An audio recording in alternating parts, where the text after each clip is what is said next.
Jail में रोज रात को मुजरिम औरतों को देसी घी क्यों दिया जाता?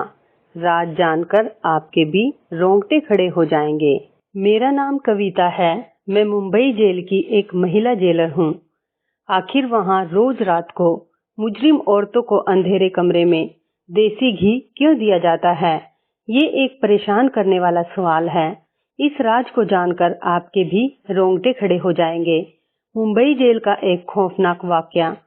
ये रात एक डरावनी रात थी जब हमारे घर में अचानक से दरवाजे पर दस्तक हुई। सब घर वाले शहर से बाहर शादी में गए हुए थे और मैं इस वजह से नहीं जा सकी थी क्योंकि मेरे एनुअल एग्जाम चल रहे थे। माँ ने नौकरानी को कह दिया था कि मेरे साथ यहाँ 2 से 3 दिन रह ले, मगर अचानक शाम को ही नौकरानी के बच्चे की तबीयत खराब हो गई तो उस बेचारी को जाना पड़ा। मैंने दरवाजे और खिड़कियां अच्छी तरह से बंद कर लिए थे और आराम से सो गई। जब अचानक दरवाजे पर दस्तक हुई, मेरी नींद खुल गई और मैं घबरा कर उठी और मैंने सोचा कि इतनी रात को कौन आएगा। मैं पहले तो डर गई कि रात के इस वक्त कौन आया है। बाहर से किसी की आवाज आई, प्लीज दरवाजा खोलिए, मुझे मदद की बहुत जरूरत है, मैं जख्मी हूँ, प्लीज दरवाजा खोलिए। इन दिनों वैसे भी शहर के हालात बहुत खराब चल रहे थे। मैं सोच में पड़ गई कि दरवाजा खोलूं या नहीं खोलूं। इस बार फिर से एक औरत की आवाज आई, प्लीज दरवाजा खोल दीजिए वरना वो मेरी जान ले लेंगे। मैं किसी को मुसीबत में नहीं देख सकती थी, इसलिए मैंने फैसला किया कि दरवाजा खोल देती हूँ, क्या पता किसी को मेरी मदद की जरूरत हो। मैंने दरवाजा खोला तो बाहर एक औरत खड़ी हुई थी और मुझे देखकर जल्दी से अंदर आ गई और दरवाजे को बंद कर दिया। मैंने ध्यान से उसको देखा तो वह लगभग 30 साल की एक खूबसूरत जवान सी लड़की थी। उस वक्त उजड़े हुए हालातों में बेचारी बहुत ही परेशान लग रही थी। उसकी हालत बहुत गंभीर थी। उसकी गंभीरता उसकी खूबसूरती को छिपा रही थी। माथे पर खून लगा हुआ था। वह बहुत बुरी तरह से जख्मी हो गई थी। अभी मैं उसको देख ही रही थी कि अचानक से पुलिस के सायरन बजने लगे। मैंने चौंक कर उसको देखा। मुझे कुछ गलत होने का एहसास हुआ, जैसे मैंने कुछ गलत कर दिया हो। वो कहने लगी, मुझे कहीं छुपा दो, पुलिस मेरे पीछे है, प्लीज मेरी मदद करो। मैं सोच में पड़ गई। मुझे बहुत ही पछतावा हुआ कि मुझे इसको अपने घर में जगह नहीं देनी चाहिए थी और ना ही इसकी मदद करनी चाहिए थी। अगर पुलिस ने छापा मार लिया तो मैं भी इसके साथ जेल जाऊंगी। सायरन की आवाज धीरे धीरे करीब आती जा रही थी। मेरे दिमाग ने बिल्कुल भी काम करना बंद कर दिया था। मुझे समझ नहीं आ रहा था कि मैं क्या करूं। वो खुद ही घर के अंदर भागकर चली गई। मुझे होश आया तो मैं उसके पीछे भागी। वो कहने लगी कि अभी थोड़ी देर में पुलिस घरों की तलाशी लेना शुरू कर देगी। मुझे कहीं छुपने की जगह बता दो जहां मैं छुप सकूं। मैंने डरते हुए पूछा, कौन हो तुम और पुलिस क्यों तुम्हारे पीछे है? वो कहने लगी, तुम्हें भगवान का वास्ता, अभी मुझे छुपा दो कहीं भी, मैं तुम्हारे सारे सवालों का जवाब दूंगी। मैं कसम खाकर कहती हूँ कि मैं तुम्हें कोई नुकसान पहुंचाने के इरादे से नहीं आई हूँ और ना ही पहुंचाऊंगी। मेरा भरोसा करो। उसी वक्त बाहर से स्पीकर के जरिए ऐलान हुआ, ये खतरनाक महिला कैदी जेल से फरार हो गई है। अगर किसी ने उसे पनाह दी है तो वो खुद उसे बाहर निकाल दे, वरना अभी थोड़ी देर में पुलिस तलाशी लेना शुरू कर देगी। वो कहने लगी, देखो मुझे जल्दी से छुपाओ वरना मेरे साथ तुम भी मुसीबत में फंस जाओगी। उसकी बात सुनकर मैं जल्दी से छत पर उसको पानी वाली टंकी के पास ले गई। मैंने कहा, जहां भी छुपोगी पुलिस तुम्हें ढूंढ ही लेगी, इसलिए जान बचाने का एक हल यही है कि तुम इस पानी वाली टंकी के अंदर कूद जाओ। पानी ठंडा हो रहा था, लेकिन मेरी राय पर उस औरत ने मुझे यूं देखा जैसे मेरा दिमाग खराब हो गया हो। इतने ठंडे पानी में मैं उसे कूदने की राय दे रही थी।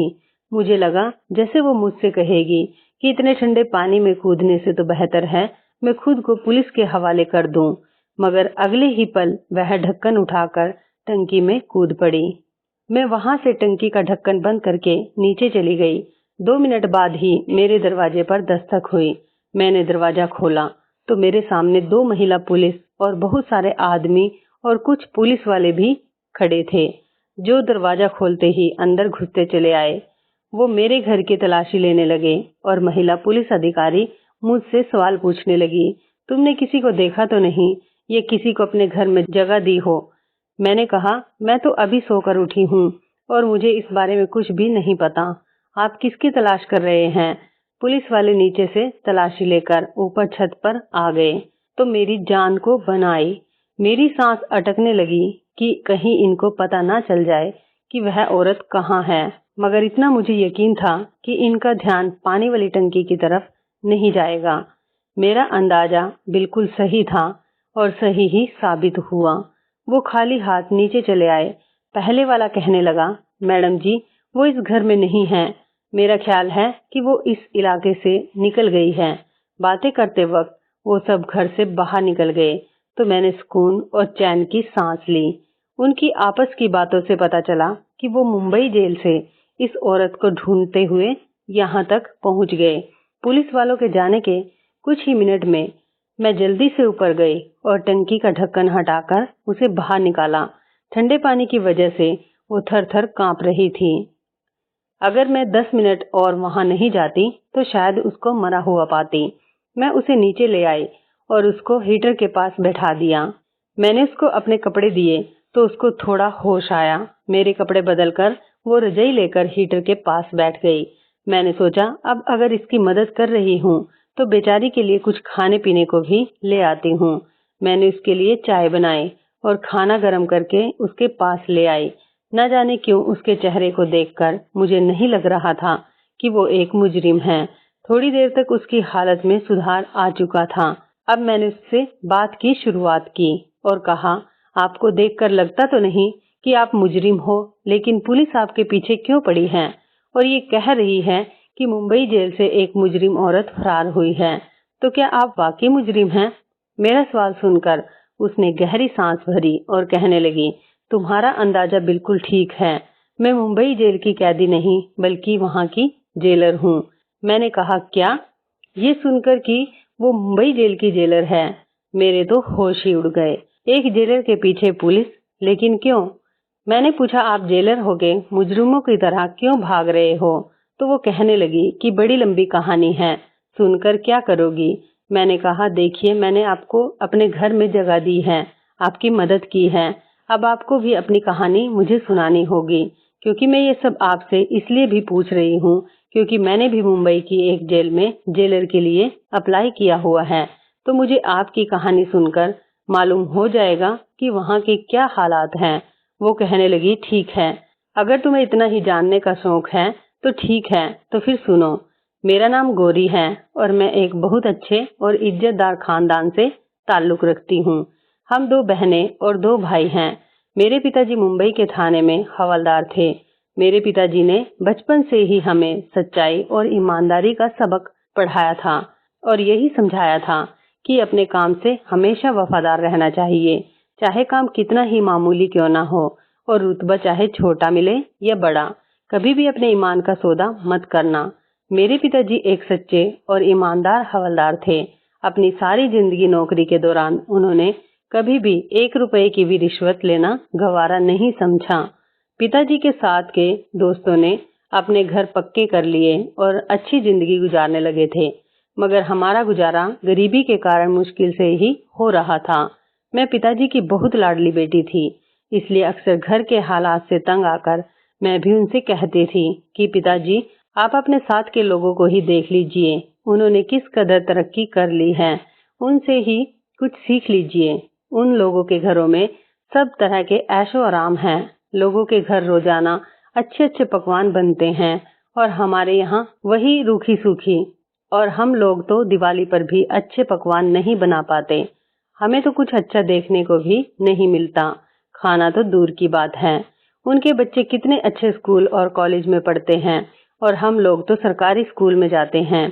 बाद में हमें नौकरी भी वैसी ही मिलेगी, कोई भी छोटे से क्लर्क जैसी। पिताजी हंसकर कहते, बिटिया रानी, तू फिक्र ना कर, तेरे भाग्य में बहुत बड़ी और ऊंची नौकरी है। मैं मजाक मजाक में कहती, क्यों पिताजी, क्या मैं मुंबई जेल की जेलर बनूंगी? पिताजी कहते, तो इसमें इतनी हैरानी वाली क्या बात है? तू अच्छे नंबरों से परीक्षा सब पास कर लेगी तो लग जाएगी। और मैं हंसकर कहती, पिताजी आप भी किस जमाने में जी रहे हैं। मेरी सिफारिश होगी तभी तो किसी नौकरी पर लगूंगी, वरना पैसे देकर नौकरी करने वाले तो हमारे हालात ही नहीं। पिताजी ने गुस्से से कहा, न रिश्वत और न ही सिफारिश, कभी भी जिंदगी में इन दोनों चीजों की तरफ झुकने का सोचना भी मत। मेरे पिताजी का तो वो हाल था कि वो ईमानदारी और फर्ज पर अपनी जान दे सकते थे। मेरी बहन स्कूल में पढ़ाने लग गई और बड़ा भाई पिताजी के रिटायर होने के बाद उनकी जगह लग गया। मैंने अपना एक मकसद बना लिया था कि मुझे भी मुंबई की जेल का जेलर बनना है, और इसके लिए मैं जी जान से टेस्ट की तैयारी करने लगी थी और टेस्ट भी दे दिया। मुझे उम्मीद थी कि मेरी नीयत अच्छी है तो मेरी विनती भी सुनी जाएगी, और ऐसा ही हुआ। मैं मुंबई की जेलर सिलेक्ट हो गई। वो दिन मेरी जिंदगी का सबसे हसीन दिन था। मेरे सारे ख्वाब पूरे हो गए थे। मैं बहुत खुश थी, जैसे मुझे जिंदगी की सबसे हसीन खुशी मिल गई हो। मेरा सपना सच हो गया था। पिताजी ने इस मौके पर सिर्फ यही कहा कि जेल में अलग अलग तरीके की परेशानियां तुम्हारे सामने आएंगी, बस ख्याल रखना, ईमानदारी से अपनी ड्यूटी को अंजाम देना। मैंने अपनी ड्यूटी संभाल ली। मुंबई जेल एक बड़ी जेल थी और औरतों की एक बड़ी तादाद वहां पर कैद थी। शुरू शुरू के दिन थे और मुझे बहुत अच्छा लग रहा था, जैसे मेरे पास एक पावर थी। मैं वहां सैल्यूट करती तो मेरा सीना फक्र से चौड़ा हो जाता था। गौरी यहाँ तक की कहानी सुनाकर चुप हो गई। मुझे उनका यूं चुप होकर रुक जाना बेचैन कर गया। मैं उनकी कहानी में यूं खो गई थी कि मुझे ऐसा महसूस हो रहा था कि जैसे ये सब मेरे सामने हो रहा हो। मैंने बेचैनी से कहा, गौरी फिर क्या हुआ, आगे बताइए ना। वो सांस लेकर दोबारा से शुरू हो गई तो मुझे तसल्ली हुई। वहां औरतों को उनके जुर्म के मुताबिक कैद किया गया था। रोज सवेरे 6 बजे जेल के दरवाजे खोल दिए जाते थे। उसके बाद औरतें नाश्ता करती और उसके बाद उनसे काम शुरू करवा दिया जाता था। कुछ औरतें चक्की पीसती थी, कुछ सिलाई करती थी, और जो नौजवान लड़कियां थी उनको पढ़ाया लिखाया जाता था ताकि वह वहां से निकलने के बाद कुछ बनकर निकले। शाम को सूरज डूबता और जब रात होने को आती उनको खाना दिया जाता और उनको वापस जेल में भेज दिया जाता। शुरू शुरू के दिनों में इतना अंदाजा नहीं हुआ कि यहाँ किस किस के ग्रुप बने हुए हैं, मगर धीरे धीरे मुझे पता लग गया कि किस औरत ने किसके साथ और क्यों दोस्ती कर रखी है। जैसे फिल्मों में दिखाया जाता है कि एक जेल उससे कहीं बढ़कर खौफनाक होती है। औरतें जो बहुत खतरनाक जुर्म के नतीजे में पकड़ी गई थी, उनको अलग अलग सेल में रखा जाता था। मुझे अपना काम करने में ज्यादा दिलचस्पी नहीं होती थी। लगता था जैसे इन लोगों को तो पहले से ही काम करने की आदत नहीं थी, मगर मैं तो रोजाना पिताजी से ईमानदारी का पाठ पढ़कर आती थी, इसलिए न सिर्फ खुद काम करती बल्कि अपने साथ के लोगों को खूब दौड़ाया करती थी। मैं अपनी नरम दिली की वजह से औरतों में बहुत मशहूर हो गई, जिसकी वजह से वहां की सभी औरतें मुझे बहुत पसंद करने लगी और मुझसे बहुत खुश रहने लगी। औरतें बताती थी कि मुझसे पहले जो जेलर थी वो काम धाम तो कुछ नहीं करती थी, बस रोब झाड़ती रहती थी और बगैर किसी वजह के जिसको मर्जी मारती पीटती थी। मैंने सभी पुलिस कर्मचारियों को कह दिया था कि किसी भी औरत पर कोई हाथ नहीं उठाएगा। अगर किसी ने भी ऐसा किया तो मुझसे बुरा कोई नहीं होगा। एक दिन मैं राउंड पर गई तो एक औरत ने रोते हुए मुझे बताया कि लेडी कांस्टेबल ने आज किसी वजह के बगैर थप्पड़ मारा है। मुझे सुनकर बहुत गुस्सा आया कि अपनी ताकत का नाजायज फायदा उठाना उसे किसने सिखा दिया। मैंने उसे एक हफ्ते के लिए सरेंडर करवा दिया। मेरी वजह से जेल का माहौल अच्छा होने लगा था। मैंने औरतों को अलग अलग तरीके से रोजगार सिखाने शुरू कर दिए थे।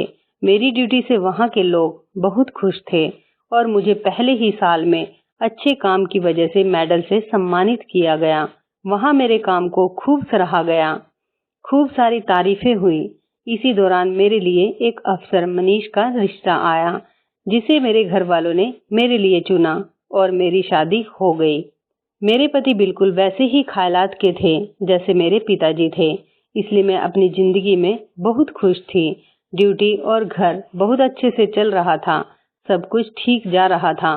मगर कहते हैं ना, आजमाइश इंसान पर उसी वक्त आती है जब वो ज्यादा ही सुख की जिंदगी में खो जाए। मेरी किस्मत को भी मेरा सुकून अच्छा नहीं लगा। उन्हीं दिनों जेल के बाहर से देसी घी के भरे हुए डिब्बे अंदर जाने लगे। शुरू शुरू में तो मैंने इतना ध्यान नहीं दिया कि रिश्तेदार अक्सर इस किस्म की चीजें भेजते रहते हैं, मगर जब लगातार इसी तरह रोजाना देसी घी के डिब्बे जेल में आने लगे तो मैं चौंक गई। मुझे ये बात हजम नहीं हुई कि यह क्या हो रहा है। मेरा दिल और दिमाग कह रहा था कि कुछ तो गड़बड़ जरूर है। मैंने सोचा कि मुझे मालूम करना होगा कि रोज रोज देसी घी के डिब्बे किसके पास जाते हैं, कौन मंगवाता है। एक अच्छा जेलर वो होता है जिसने कैदियों में से ही अपने जासूस बनाए हों, ताकि उनको पल पल की खबरें मिलती रहें। मैंने भी उसी औरत को अपने लिए जासूसी करने को कहा था, जिसके लिए मैंने लेडी कांस्टेबल को 1 हफ्ते के लिए सरेंडर किया था। मेरे इस अंदाज से वो मेरी वफादार हो गई थी और मेरे कहने पर मुझे खबरें देती रहती थी कि जेल के अंदर क्या हो रहा है। इसलिए एक दिन मैंने सारे घी के डिब्बे खुलवाए और अच्छे से डिब्बों की तलाशी ली। उन डिब्बों में देसी घी ही था। मैंने उस औरत को बुलवाया जो मुझे सारी खबरें देती थी। मैंने उससे कहा, मुझे अंदर मालूम करके बताओ, देसी घी के डिब्बे आखिर आते हैं किसके लिए और कौन इन्हें इस्तेमाल करता है और क्यों। मुझे 2 दिनों के अंदर सारी रिपोर्ट बना कर दो। मेरी ड्यूटी ज्यादातर दिन के वक्त ही होती थी और रात के वक्त एक और जेलर ड्यूटी पर आ जाती थी। दिन के वक्त तो किसी की हिम्मत भी नहीं होती थी कि मेरे होते हुए कुछ ऐसा वैसा हो जाए, मगर रात के वक्त यहाँ क्या होता है इसकी मैं गारंटी नहीं दे सकती थी। इसलिए जासूस को काम पर लगा दिया। मैंने बीच में टोकते हुए पूछा, गौरी, क्या आपको देसी घी के डिब्बे की वजह से शक हुआ था?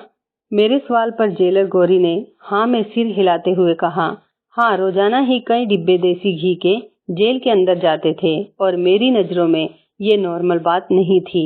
मेरा अंदाजा बार बार यही कह रहा था कि कुछ ऐसा हो रहा है जो मेरी नजरों से ओझल है। मेरी जासूस ने मुझे सनसनीखेज शब्दों में आकर जो खबर सुनाई, वो सुनकर ही मैं दंग रह गई। उसने कहा कि देसी घी रोज रात को अंधेरे कमरे में कुछ खास औरतों को दिया जाता है। रात की ड्यूटी वाली जेलर सारा स्टाफ इस बात को जानता है और आपके कार्यालय की भी 2-4 लोग शामिल हैं। मैं उलझन में पड़ गई कि अंधेरे कमरे में देसी घी क्यों औरतों को दिया जाता है, इसका क्या मतलब हुआ। मैंने अपनी जासूस से कहा कि मुझे उन औरतों के नाम बताओ जो रोजाना अंधेरे कमरे में जाकर देसी घी खाती हैं। जासूस ने जिनके नाम बताए, उन औरतों को देखकर मैं चौंक गई। वो औरतें पहले तो इतनी सेहतमंद नहीं थी, दुबली पतली सी थी, मगर अब देखा तो काफी सेहतमंद लग रही थी। जासूस ने मेरे कान में चुपके से कहा, मैडम जी, ये सारा कमाल इसी देसी घी का है। ये इतनी सीधी बात नहीं थी कि मैं नजरअंदाज कर देती।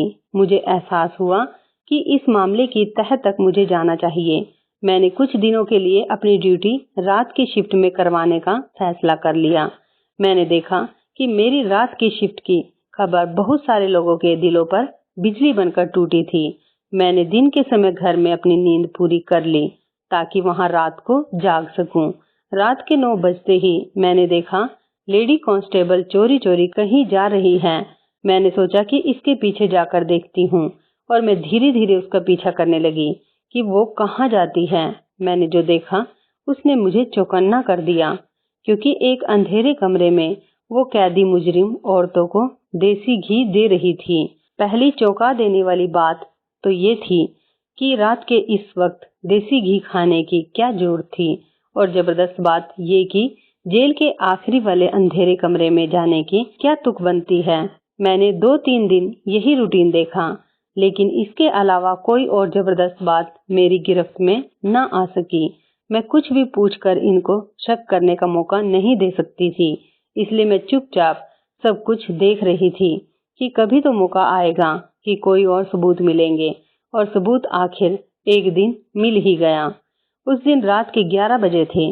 मैंने अपना सिर मेज पर टिकाया और जानबूझकर आंखें बंद कर ली ताकि कोई देखे तो यही समझे कि मैं सो रही हूँ। थोड़ी ही देर गुजरी थी कि मेरे ऑफिस में कोई आया। आहट से मैंने पहचान लिया कि लेडी कांस्टेबल हैं। वो मुझे सोता देखकर बाहर चली गई। वो किसी से कहने लगी, लगता है जो नींद की दवा मैडम को दी है उसने असर कर दिखाया। मैडम सो रही हैं, बस कुछ ही घंटे बाकी हैं, इसलिए इन औरतों को जाकर कहो जल्दी जल्दी अपना काम करें। कुछ ही देर में वे दोनों वहां से चली गई। मैंने हैरत से सोचा कि आखिरकार ये सब क्या हो रहा है जेल में, जिसकी मुझे खबर नहीं थी, और मेरी नाक के नीचे सब कुछ हो रहा है। इनकी बातों से अंदाजा हुआ कि जो भी हो रहा है इसी अंधेरे कमरे में हो रहा है। तभी मैंने उठने की कोशिश की ताकि जाकर देख सकूं ऐसा क्या हो रहा है। वहां पर उठते ही मेरा सर चकराने लगा। मुझे चक्कर आ रहे थे। लगता था कि मेरी चाय में जो नींद की गोलियां मिलाई थी उसने अब असर करना शुरू कर दिया था। मैं वहीं पर सो गई और सुबह तक मुझे कुछ खबर नहीं हुई कि मैं कहां पर हूं। सुबह उठी तो सर भारी हो रहा था, इसलिए घर चली गई। घर जाने से पहले इन औरतों के सेल की तरफ आई ताकि कोई बात इनके बारे में पता कर सकूं, मगर वहां पर सब ठीक लगा तो मैं वापस घर आ गई। घर आकर मैं सोचती रही कि इस कांस्टेबल के साथ दूसरा शख्स कौन था जिससे वो बात कर रही थी। इसके बाद मैं रात को दोबारा ड्यूटी पर गई। मैंने फैसला कर लिया था कि मुझे क्या करना है। मुझे कल की तरह चाय पेश की जाएगी, मगर आज मैंने वो पी नहीं। पास के ही वॉश बेसिन में बहा दी और खाली कप रखकर आंखें बंद कर ली। थोड़ी देर बाद वो कप लेने आई तो मुझे सोता हुआ देखकर तसल्ली अंदाज में बाहर चली गई। थोड़ी देर बाद मैं भी बाहर निकल आई। रात के 11 बज रहे थे। जेल में हर तरफ की लाइट बंद थी। हर तरफ अंधेरा ही अंधेरा था। मैं चुपचाप उस तरफ बढ़ गई जहां पर अंधेरे कमरे में वो औरतें रहती थी जो रोज देसी घी खाती थी। लेकिन आज वहां उस कमरे में अंधेरा नहीं था। किसी ने मोबाइल की टॉर्च ऑन करके रखी थी। मैं एकदम उन पर चिल्लाई और मैंने चेक करके कहा कि ये सब क्या हो रहा है। जो नजारा मेरे सामने था उसे अपनी आंखों के सामने देखकर मुझे भी यकीन नहीं आ रहा था। मेरा स्टाफ इतनी घिनौनी साजिश में शामिल है। वो औरतें सुरंग खोद रही थी। उन्होंने अच्छी खासी सुरंग खोदी हुई थी। जाने कितने हफ्तों से या महीनों से यह काम किए जा रही थी। वह औरतें कत्ल के जुर्म में जेल में लाई गई थी और अदालत की तरफ से उन दोनों को उम्र कैद की सजा सुनाई गई थी। वो दोनों यहाँ से फरार होने के लिए सुरंग खोद रही थी और इस काम में मेरा पूरा कार्यालय भी शामिल था। लेडी कांस्टेबल का यूं मुझे सामने देखकर सांस रुक गया। उसके हाथ से मोबाइल नीचे गिर गया, जिसके टॉर्च ऑन करके वो उसके सर पर खड़ी थी। वह सुरंग खोदती थी, इसलिए देसी घी खाती थी, क्योंकि सुरंग खोदना आसान काम नहीं होता। इसके लिए बहुत ताकत चाहिए होती है। वो देसी घी खाकर रोजाना के 3-4 घंटे सुरंग खोदने पर लगा देती थी। वहां खड़े खड़े ही मैं सब कुछ समझ चुकी थी और सारी कहानी मेरी आंखों के सामने थी और मैं सब कुछ समझ गई थी। मैंने लेडीज कांस्टेबल को पूछा, और कौन है तुम्हारे साथ मिला हुआ? कल मैंने तुम्हें किसी से बात करते हुए सुना था। वो कौन है? वो बहुत घबराई हुई थी। मेरे बार बार पूछने पर भी उसने कुछ नहीं बताया। तो मैंने कहा कि ठीक है, मैं हाई कमीशन से बात करती हूँ। जब तुम्हें नौकरी से निकाला जाएगा तो तुम्हें पता चलेगा। मेरी बात सुनकर वो बहुत ज्यादा डर गई थी। कहने लगी, प्लीज किसी को फोन मत कीजिए। अभी मैंने फोन उठाया ही था कि मेरे सर पर किसी ने बहुत जोर से वार किया और मैं बेहोश होकर वहीं पर गिर गई। होश में आई तो मैंने देखा मैं खुद भी जेल के ही एक कमरे में कैद थी। मुझे याद आया कि मैं फोन करके जानकारी देने वाली थी कि किसी ने मेरे सर पर वार कर दिया। वो लेडी कांस्टेबल के अलावा और कोई नहीं हो सकता था। इसी ने अपना राज खुल जाने के डर से मेरे सिर पर वार किया होगा। मैं होश में आई तो देखा कि वो अकेली नहीं थी। जो साथी उसका साथ देने की कोशिश कर रही थी वो साथी उस वक्त उसके साथ मौजूद थी। लेकिन इसकी साथी को देखकर मेरे सर पर कयामत टूट पड़ी। मुझे यकीन नहीं आया कि वो नाइट शिफ्ट वाली जेलर थी। मुझे तो लगता था जैसे वह एक लापरवाह लड़की है, मगर वो इतनी घटिया निकलेगी कि कानून की वर्दी पहनकर गैर कानूनी कामों को अंजाम देगी। फिर इन दोनों औरतों ने मिलकर मुझे कैद कर लिया था। दोनों मिली हुई थी। इन दोनों की मदद से वो कैदी औरतें सुरंग खोद रही थी। और इस मदद के बदले वहाँ की कांस्टेबल को बहुत सारे पैसे दिए गए। पैसों के लालच में आकर ऐसे गैर कानूनी कामों को अंजाम दिया जाता था। बाद में मुझे मालूम हुआ कि मामला इससे भी ज्यादा गंभीर हो चुका है। जो देसी घी जेल के अंदर चेक होकर आता था, उस देसी घी में खास एस्ट्रॉयड शामिल किए जाते थे, जिसके रोजाना इस्तेमाल से इंसान को उसकी आदत हो जाती है। देसी घी चोरी चोरी अंदर ही अंदर बेचा जाता था। ये कोई मामूली देसी घी नहीं था। ये सारा काम रात के वक्त इस जेलर की मौजूदगी में निहायत चोरी चुपके होता था। इस जेलर ने ये सारी बात मुझे खुद अपने मुंह से बताई। उसने अपने सारे जुर्म मेरे सामने कबूल किए, लेकिन वह नहीं जानती थी कि इसने मुझे मेरे ही जिस दफ्तर में कैद किया है, वहां तो मैंने पहले से ही एक कैमरा लगा कर रखा हुआ था, जो सारी बातें रिकॉर्ड कर रहा था। मुझे जब भी किसी से उसका जुर्म कबूल करवाना होता था, तो मैं उसको इसी कमरे में ले जाती थी और उसका बयान इसी कमरे में रिकॉर्ड हो जाता था, जो बाद में एक सबूत के तौर पर काम आता। उसने मेरी तरफ से कोर्ट को ऑफिशियल तौर पर छुट्टी का खत पोस्ट कर दिया, ताकि मेरा गायब होना पूरी तरह से किसी को खटके नहीं।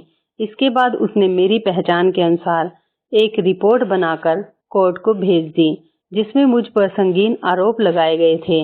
इनका इरादा मुझे रास्ते से हटाने का था। आज शाम जैसे ही वो मेरे लिए खाना लेकर कमरे में आई, तो मैं उस पर काबू पाकर वहां से फरार हो गई और तब से वह मेरे पीछे लगी है ताकि मुझे पकड़ सके। ये थी मेरी सारी कहानी, जिसको सुनने के लिए तुम इतनी बेचैन थी। मैंने सारी कहानी सुनकर भी हिचकिचाते हुए गौरी से पूछा, लेकिन अब आप अपनी बेगुनाही कैसे साबित करेंगी? जेलर गौरी कहने लगी, मुझे बस किसी भी तरह वो खुफिया कैमरा अपने कब्जे में करना है। सारी बातचीत रिकॉर्ड है, मगर यही मैं सोच रही हूँ कि अब मेरा वहां जाना तो खतरे से खाली नहीं है। जब तक मैं अपनी बेगुनाही साबित नहीं कर लेती, तब तक मैं कहीं नहीं जा सकती। किसी भी तरह से मुझे उस कैमरे को हासिल करना होगा। मैंने कहा कि मैं आपकी मदद कर सकती हूँ। गौरी मुझे हैरान होकर देखने लगी। मैंने जेलर के लिए अप्लाई किया हुआ है। मेरा ख्याल है आपको नौकरी से भी निकाल दिया गया है, तभी तो दूसरी जेलर के लिए अखबार में विज्ञापन दिया गया था। मैंने अप्लाई कर रखा है और अब के टेस्ट देने जाना है। अगर तो मेरा सिलेक्शन हो गया तो आपकी बेगुनाही मैं खुद साबित कर दूंगी। मैंने जेलर गौरी को कहा कि मेरे सब घर वाले ऋषिकेश शादी में गए हुए हैं। आप जब तक चाहें यहाँ पर रह सकती हैं। मगर अगले ही दिन उन्होंने अपने पति को फोन किया और उसके साथ चली गई। मुझे ये सारी कहानी जानकर इस बेचारी के लिए बहुत दुख हुआ था। गौरी एक ईमानदार जेलर थी। मैंने अगले दिन पेपर दिया और विनती करने लगी कि मैं जेलर के तौर पर अपॉइंट हो जाऊं। मेरा मकसद गौरी की बेगुनाही साबित करना था और इस मकसद के लिए जरूरी था कि मैं मुंबई जेल के अंदर जाती, और ये सिर्फ जेलर की हैसियत से ही मुमकिन था, जो कि शायद मैं ही कर सकती थी। मेरी प्रार्थना रंग लाई। मुझे सिलेक्ट कर लिया गया। इंटरव्यू की सारी तैयारी मुझे गौरी ने ही करवाई थी, जिसकी वजह से मैं कामयाब हुई थी। मैंने वहां जाते ही पहले दिन देख लिया था कि वो कौन सी औरतें थी जो सुरंग खोदती थी और देसी घी हजम करती थी। इन औरतों को देखकर अंदाजा हुआ कि इनका काम अभी भी जारी था। मैंने चुप करके बड़े अधिकारियों को लेटर लिखकर ये बताया कि जेल में सुरंग खोदी जा रही है और इसकी जिम्मेदार रात की ड्यूटी वाली जेलर और लेडीज कांस्टेबल है। इसके साथ ही मैंने वो कैमरा भी सबूत के तौर पर साथ में भिजवा दिया, जो मुझे ठीक उसी जगह मिला था जिसका मुझे गौरी ने बताया था। ठीक रात 11 बजे जेल के सेल में छापा पड़ गया, जहां सुरंग खोदी जा रही थी, और उन औरतों को सुरंग खोदते हुए रंगे हाथों पकड़ा गया। लेडीज कांस्टेबल और नाइट ड्यूटी वाली जेलर को गिरफ्तार कर लिया गया और उनको कड़ी से कड़ी सजा सुनाई गई। ये सब मैंने अपनी ड्यूटी के दूसरे दिन ही किया था, क्योंकि मेरा इरादा ही यही था कि सच सामने लाया जाए। जेलर गौरी की बेगुनाही साबित हो गई और उसे उसकी पोस्ट दोबारा से दे दी गई। मुंबई जेल की नाइट ड्यूटी और जेलर की पोस्ट गौरी को दे दी गई और दिन की ड्यूटी मुझे दे दी गई। जेलर गौरी ने मेरा बहुत शुक्रिया अदा किया और मुझसे कहा कि तुम्हारा बहुत एहसान है कि तुमने मेरी मदद की, और अब मेरी जेलर गौरी के साथ बहुत अच्छी दोस्ती हो गई। हम दोनों ने पहले की तरह मिलकर जेल का माहौल बहुत अच्छा कर दिया और सब कुछ पहले की तरह अच्छा होने लगा था। तो इस कहानी के बारे में आपकी क्या राय है, कमेंट करके जरूर बताइएगा। दोस्तों, आपको हमारी ये मजेदार कहानी जेल में रोज रात को मुजरिम औरतों को अंधेरे कमरे में देसी घी क्यों दिया जाता कैसी लगी? आप हमें कमेंट बॉक्स में जरूर बताएं। यदि आपके पास भी ऐसी कोई प्यारी सी कहानी है या फिर ऐसी कोई और कहानी जिससे कुछ शिक्षा मिले, तो आप हमारे साथ उसको जरूर शेयर करें। दोस्तों, यदि आपको हमारी ये वीडियो अच्छी लगे तो आप हमारी इस वीडियो को लाइक शेयर जरूर करें और ऐसी ही दिल को छू लेने वाली प्रेरणादायक कहानियां सुनने के लिए हमारे चैनल को भी सब्सक्राइब करें। और यदि आप हमें फेसबुक पर देख रहे हैं तो आप हमारे फेसबुक पेज को लाइक और फॉलो जरूर करें। तो दोस्तों, फिर मिलते हैं ऐसी ही जबरदस्त कहानी या टिप्स के साथ नई वीडियो में। तब तक के लिए आप सभी का धन्यवाद। आप सभी अपना ख्याल रखना। आपका दिन शुभ व मंगलमय हो।